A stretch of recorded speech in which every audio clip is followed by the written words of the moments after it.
दो बंदे ऐसे थे सहाबा में जिनको हजरत उमर उठ के मिलते थे, और जब ये दो लोग आते थे तो उमर अपनी जगह पे बिठाते, एक हजरत खुबाब और दूसरे सैयदना बिलाल। फरमाते थे उन्होंने तकलीफ सैयदीन के लिए। हजरत खुबाब लोहे का काम करते थे, उनकी मालकन उम्मे उम्मार बड़ी सख्त औरत थी, लोहे का काम करते थे। हुजूर सल्लल्लाहु अलैहि वसल्लम का कलमा पढ़ गए।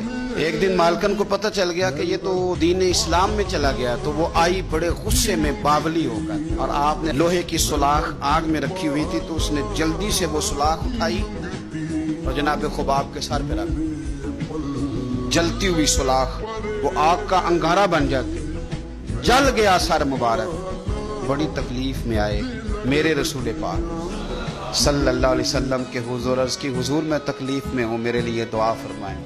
हुजूर ने क्या जुमले कहे, कुर्बान जाए मदीने वाले की दुआओं पर, हुजूर की दुआओं पर भी कुर्बान। और मेरे आला हज़रत फरमाते हैं जब नबी पाक दुआ करते थे तो दुआ ऊपर नहीं जाती थी, कबूलियत नीचे आ जाती।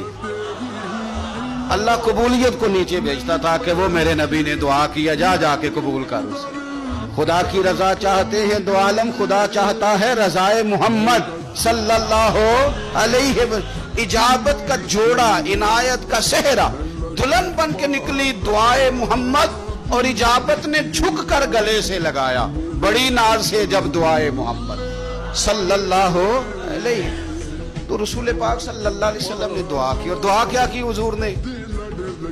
नबी पाक ने दुआ दी, ऐ अल्लाह मेरे खुबाब की मदद फरमा, ऐ अल्लाह मेरे खुबाब की।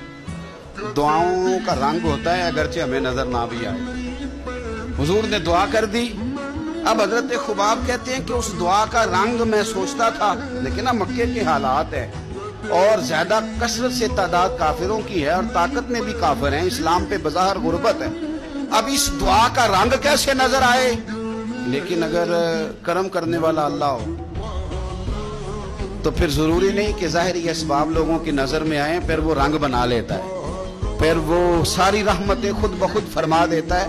हजरत खुबाब कहते हैं वही मेरी मालकन उम्मे अम्मार बीमार हो गई, इतनी बीमार हुई उसके सर में कुछ दर्द उठा, इतनी तकलीफ के हर तबीब हर हकीम हर जगह गई। जब कोई नतीजा ना निकला तो एक तबीब ने उसे बताया कि सुलाख गर्म करके ना तो सर पे लगवाया कर, तुझे आराम आएगा।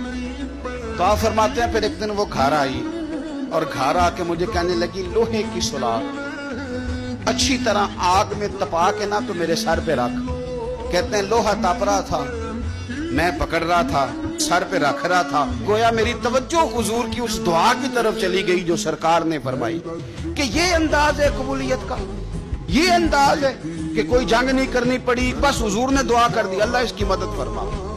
तो कुछ फैसले अल्लाह पे भी छोड़ देने चाहिए। बड़ी जल्दी रब करीम वो फैसले फरमा देता है और बड़ी जल्दी इंसाफ होता है।